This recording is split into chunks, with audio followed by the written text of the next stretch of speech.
নারকেল কোড়া নিয়ে দাঁড়িয়ে আছো, কি হবে? আজকে মায়ের বড় পুজো না, সন্দেশ বানাবো। ও আচ্ছা, ঠিক আছে, বানাও। হ্যাঁ, ঠিক আছে। সো হ্যালো এভরিওয়ান, মামের রান্নাঘরে আপনাদের সবাইকে জানাই স্বাগত। তো মা এখানে সন্দেশ তৈরির জন্য সবার প্রথম কড়াইয়ের মধ্যে তেজপাতা দিয়ে ওর মধ্যে জল দিয়ে বেশ খানিকটা পরিমাণ চিনি দিয়ে দিয়েছে এবং চিনিগুলিতে তখন পর্যন্ত নাড়াচাড়া করতে হবে যতক্ষণ না মেল্ট হয়ে যায়।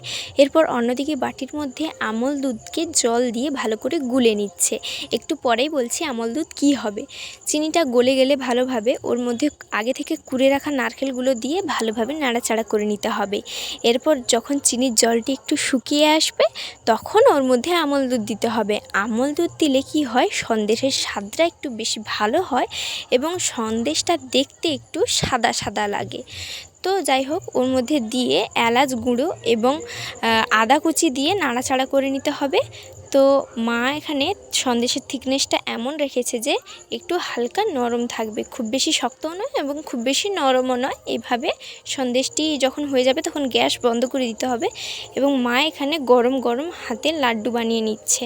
তো মা তো পুজো দিতে যাওয়ার জন্য একদম রেডি। এখানে মা আর আমার দিদা দুজনে মিলে আমাদের গ্রামের শীতলা মায়ের কাছে পুজো দিতে চলে যাচ্ছে।